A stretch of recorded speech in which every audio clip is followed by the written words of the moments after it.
Alors, on va avoir une exposition zoocryptage dans la crypte Sainte-Eugénie, c'est-à-dire la crypte de l'église.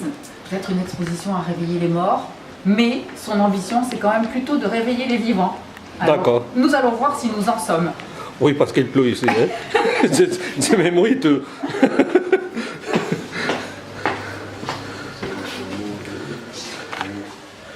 Et en fait, le thème de l'exposition, Ah ouais. Oui, oui. tu vois, c'est un peu de peindre l'âme humaine, ses noirceurs, ses tourments, ses enchantements, mais en lien avec l'animalité. Donc l'animalité au cœur de l'humain. Donc, on le retrouve là. Et c'est un collectif, hein, il y a une vingtaine d'artistes différents. Ah, Et je crois que c'était impulsé par un romancier qui est très célèbre en France, qui s'appelle Philippe Jean, et qui aime cette région. ah. Voilà. Autrement encore. Allez, le guide. Je me fais le guide. Oui, Dernièrement. je fais beaucoup de portraits d'artistes, beaucoup. Des dossiers de presse aussi parfois, mais je fais très régulièrement, au moins 2 fois par mois, un portrait d'artiste. Et quels sont les derniers peintres que tu as écrits? Alors, ce ne sont pas forcément des peintres, parce que la dernière artiste dont j'ai parlé s'appelle Agnès Forcade, Ouais. et elle est photographe, mais elle scarifie ses photos.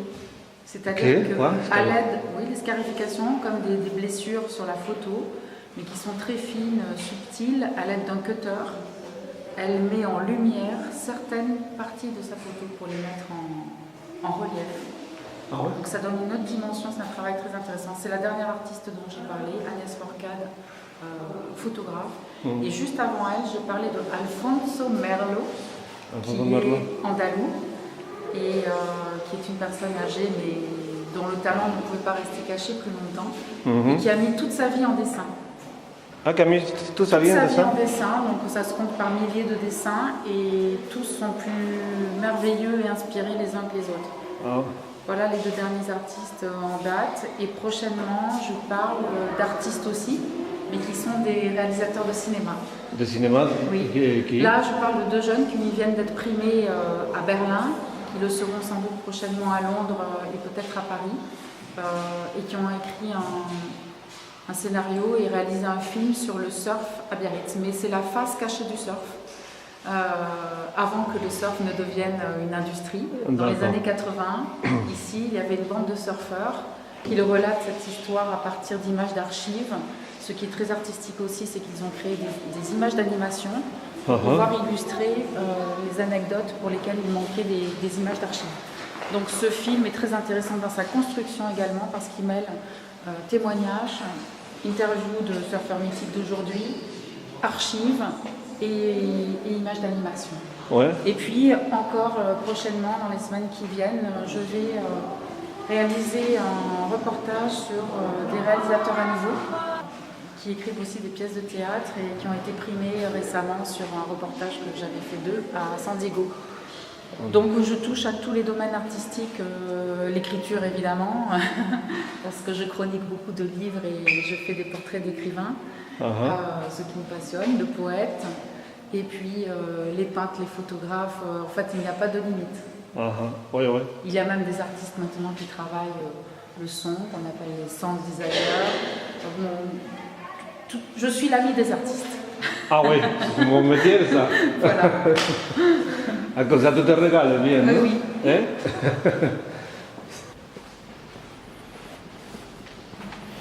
Ça c'est un bénitier, un vrai bénitier, le coquillage. Et je pense, enfin je crois, même je suis sûre, que c'est extrêmement rare d'avoir un vrai bénitier coquillage dans une église. Ah ouais, c'est important. Voilà. C'est un coquillage de quoi? C'est un vrai coquillage qui s'appelle le bénitier. Et c'est un bénitier, c'est de là d'où vient le nom bénitier, mais sauf qu'en temps normal, on voit des faux bénitiers en pierre. C'est rare de voir un vrai bénitier. C'est important. Une curiosité Pierrotte. Encore une curiosité Pierrotte. Et oui, c'est vrai. Oui.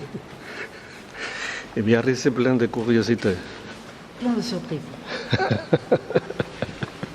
Encore un beau bénitier, tu vois, je ne connais pas mon Ah ouais. C'était incroyable ça. C'est un coquillage, c'est vrai? Ah oui, un vrai.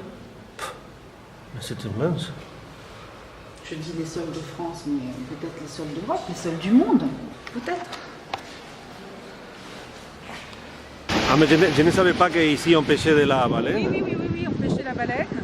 Et donc depuis le plateau de la Talaï, la tour, on avertissait de l'arrivée de la baleine. Donc on faisait un grand feu pour avertir tous les pêcheurs. Ils sortaient dans des toutes petites embarcations.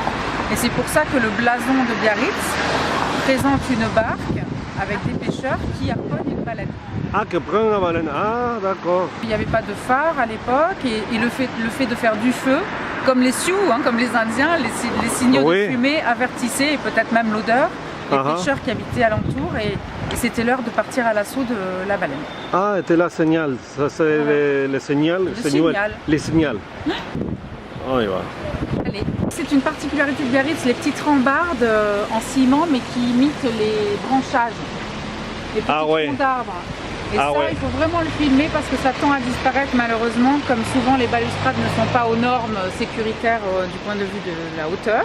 Oui. Ou bien à cause des tempêtes océaniques que nous ne manquons pas d'essuyer chaque hiver, la municipalité ne remplace pas par des rambardes aussi bien exécutées et souvent met des matières pérennes et voilà, contemporaines avec un design qui n'a rien à voir avec ce petit charme. Oui, parce qu'il ne cumple la normative de sécurité. D'abord, soit c'est pas aux normes, soit c'est détruit par la tempête et on ne reconstruit pas à l'identique. On ne prend pas cette peine-là. Oui, parce que c'est des boulot pour faire ça. Et on ne prend pas cette peine-là et c'est une peine parce que ça fait quand même partie du charme biarro. Où les fameux chômeurs des années 30 ont collé plein de petits galets. Oui. Évidemment, de nos jours, on a beaucoup de chômeurs, mais ils ne veulent plus coller les galets. C'est dommage. Oui, c'est vrai. On y va. Voilà. Les tunnels, les noirs. Ouais. Oui, c'est là qu'il faut traditionnellement, il faut crier. Wouh, wouh. Ah oui. Faire peur aux enfants. Dans le cabinet d'architecture à Biarritz de François Hébrard et d'Alain Lacassagne.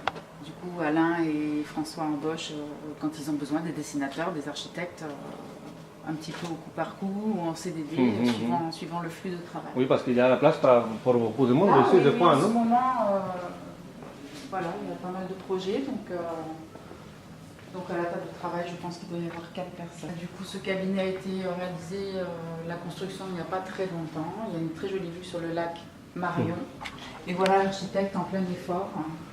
Ah oui, on va aller voir. On ne va pas déranger trop longtemps, mais on fait juste un coucou comme ça. Tu le fais. Parce que par chance, je connais le client. Donc ça va, on peut se permettre. Ah oui, ça va, c'est la visite. C'est pour la BBC. Ah, c'est la BBC. Bonjour. C'est la BBC, je te donne la gosse. Bonjour. Bon, on vous laisse tranquille, j'ai rebroussé chemin. Je suis très content que la BBC soit là.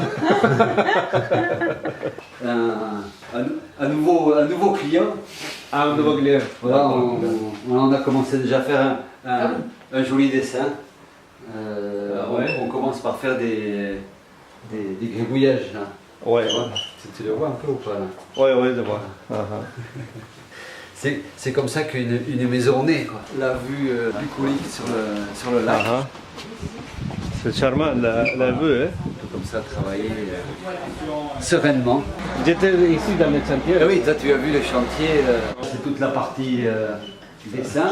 C'est là où on fait tous les plans, tous les architectes qui sont là. Voilà, c'est pas très grand finalement. Entrée, secrétariat. Là, il y a donc l'accès avec tous les bureaux, notre bureau ici, tous les dossiers, et puis le coin réunion. Oui. Et c'est là où on met aussi tous les matériaux, voilà, tous les échantillons sont.